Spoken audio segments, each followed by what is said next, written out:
अस्सलाम वालेकुम रहमतुल्लाह। एक इशू आजकल बहुत उठाया जा रहा है और उठा हुआ है एक मसला, पैदल हज वाला मसला। शहबाज भाई हज पर पैदल निकल पड़े हैं और उसको एक जो है लोगों ने जंग का मैदान बना दिया है। कुछ लोग उनके मुआफ़क़त में पोस्ट डाल रहे हैं, कुछ लोग मुखालफत में डाल रहे हैं, कुछ लोग मकालात हिमायत में लिख रहे हैं, कुछ लोग उनके मुखालफत में लिख रहे हैं। पहले पोस्ट शुरू हुई, उसके बाद जो है रिसाला शुरू हुआ, अब किताबचा लगता है पूरी बुक आने वाली है। ये हालत बना दी गई है, ये कोई अच्छी बात नहीं है भाई। पैदल जहाँ तक हज का मसला है तो पैदल हज करना जायज़ है, और हज एक आशिकाना इबादत है। आप सल्लल्लाहु अलैहि वसल्लम के इश्क में और बैतुल अल्लाह के इश्क में आदमी जाता है, तो अगर कोई किया इबादत के लिए पैदल निकल पड़ा है तो कोई हराम काम नहीं कर रहा है, उस पर कोई हंगामा करने की ज़रूरत नहीं है, ठीक है। बाकी ये है कि लोगों ने उसका एक तमाशा बना लिया, जहाँ जाते हैं एक घेराबंदी होती है, सिक्योरिटी लगती है, एक हंगामा होता है। ये किसी तरह से मुनासिब नहीं, उनके लिए भी दुश्वारी हो सकती है और लोगों के लिए दुश्वारी हो सकती है। बेहतर ये है कि जिस इलाके से गुजरे उस इलाके के मानिंद और चुनिंदा लोग, उनसे मुलाकात कर लें, दुआ दें और दुआ लें, और इसी तरीके से जो उनकी ज़रूरियात की कोई चीज़ हो, कोई मसला हो उनका, तो उसको पूरे करवाने की कोशिश करें। और जो निकले वो भी रहे और नमूद के तौर पर ना निकले, शोहरत और दिखावा ना हो, और उसके अंदर इस्तिताअत हो तो जाने में कोई हरज नहीं है।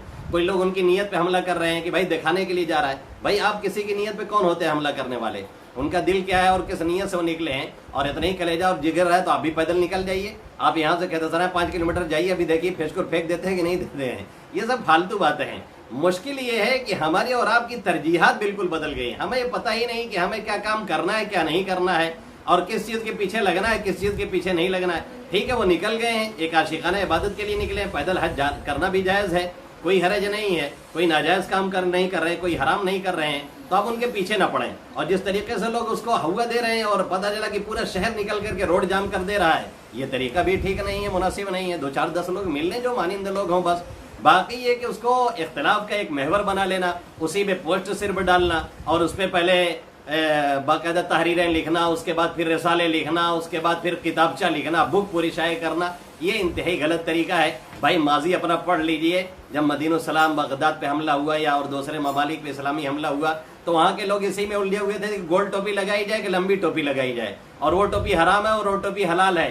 पता चला कि इसी जो चीज़ जायज़ थी शरअन, जिसको बहस का कोई मौजू नहीं बनाना था, हमने वो मौजू बनाया और दुश्मन ने आसानी से हमारी पीठ में नहीं हमारे सीने में खंजर घोंप दिया। यही हम भी कर रहे हैं। हिंदुस्तान में हमारे मसाइल क्या हैं, हमें किस चीज़ के पीछे चलना है, हमें क्या देखना है, दुश्मन कितनी तैयारी हमारे पीछे कर रहा है। वो सुबह 2:30 बजे 3 बजे उठ करके सब पैदल दौड़ते हुए रोजाना मुझे मिलते हैं। मैं सफर से वापस होता हूँ जब प्रोग्राम करके, हमारा कोई नौजवान नहीं मिलता। सलाहियत कहीं और लगानी है और सलाहियत कहीं और लगाई जा रही है। ये इंतहाई गलत तरीका है जो हमने और आपने इख्तियार कर रखा है। शहबाज भाई जा रहे हैं, उनको आप जाने दीजिए, ना बहुत वावेला मचाइए उनके पीछे और ना उनके खिलाफ कोई पोस्ट कीजिए। बराए मेहरबानी इस अमल से बाज आ जाए।